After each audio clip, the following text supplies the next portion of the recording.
right now, I'm going on a bike ride because my brain needs help.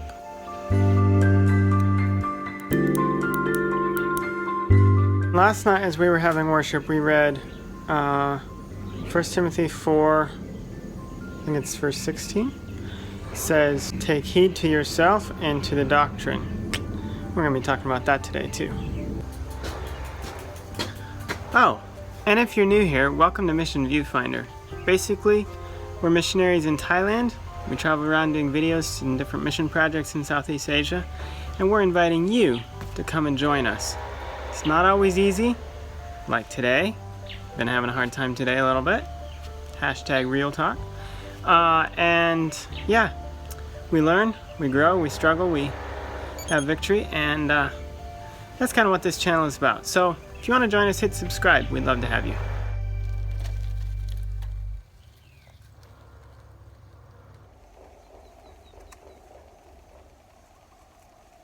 You know, almost as soon as we read that last night, it made me think about something I read in a book that I read recently. And the author was visiting different countries where it's very difficult to be a Christian. And he was interviewing church leaders and pastors and people. And he found that especially in China, there was something very interesting. These people didn't really consider someone to be for sure a Christian or to be confirmed as a pastor until they had spent time in prison. Like, what a test. I mean, what a qualification, right? But one observation that he came out with was, in America, when somebody goes to school to be a pastor, often the focus is the transfer of information. So, okay, this is what the Bible teaches about this, and this is what the Bible teaches about that, right? He came to the conclusion that in China, becoming a pastor was not about the transfer of information. It was about the development of character. It was about the strength of commitment that they had to God and the character that they developed through persecution, through trial.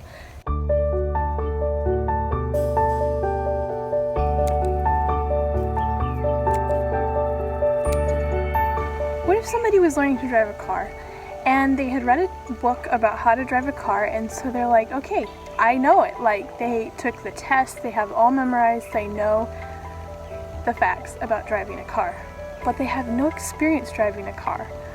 Would you want them out there on the road? Like, somebody who's never driven a car before, yeah, they know the facts, but they've never done it before? I wouldn't.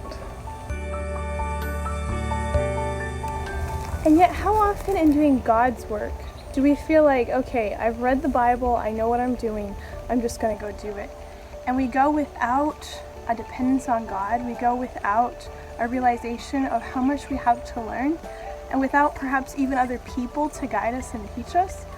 It's a really dangerous position to be in, and I can say from my own experience, there's a lot of mistakes that one can make that aren't necessary.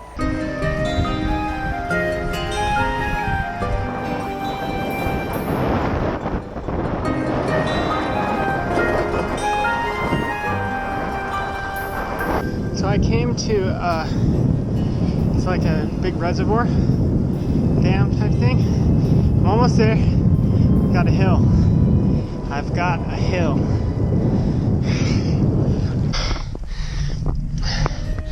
That was about as long as I could push.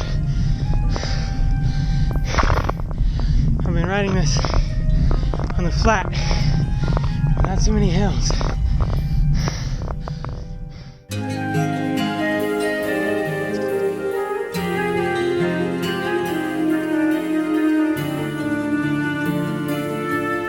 So I made it up to the dam. Last hill was kind of huffy puffy.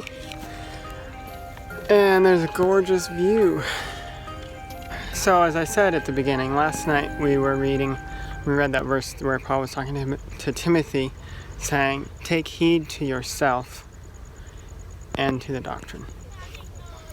And later on, as we were reading it, there was just this concept there that really struck me, and that was being shut in with Jesus. Earlier this week I was reading about being planted with Christ, as in like dying to self, being buried with Christ, and like being just together with him and then living to him with his life. So we're dead to sin, but alive to Christ. So that was like, oh, yeah. Shut in with Jesus.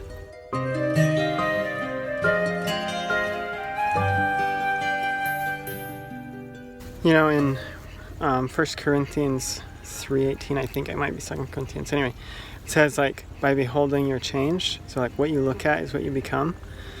And just this idea of being shut in with Christ, it's like if we're, like, as it were, in a room, like just imagining in a room with only Christ, and he is all we can look at, or all we choose to look at, we're going to be like him. We're going to become like him. And that, I think, is really key, of just taking away everything else, cutting away everything else, and just looking at Jesus. It's something that I struggle with a lot. I'm just going to be honest with you. I struggle a lot with letting go of everything else out there that look glittery. I know it's not, but it's still kind of hard, you know, to just let go of it. But God can make that possible for us if we let him. And that's something I've experienced, although I don't choose it every day. I want to, but I don't always stay with that decision. So that's something you can pray for me in, if you would like to. Just that, you know, every day it's just shut in with Jesus. And I want to let that concept just kind of settle in to my heart.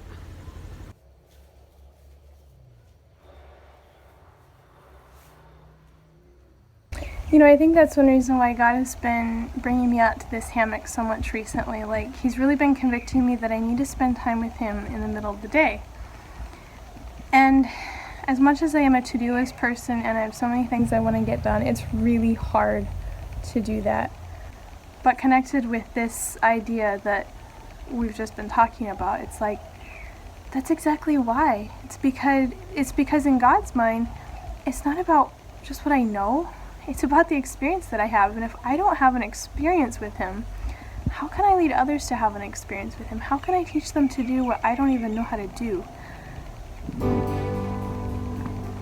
You know, friends, God is convicting me more and more that what we need more than anything else is to have his character, to be like him, to be so shut in with him that we're like him, because then everything that God wants us to do will come so much more naturally.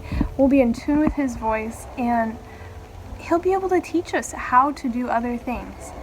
But first of all, we need to be like him. And that's why I'm so glad you joined us today, because I know God wants to do that work in your life. He wants to make you like him so that it doesn't matter where you are or what you're doing, he can work through you. And as he works through you, you will have that joy and that fulfillment that comes from doing God's will. Thank you so much for joining us. I hope you'll join us next time here on Mission Viewfinder. Look at this sunset.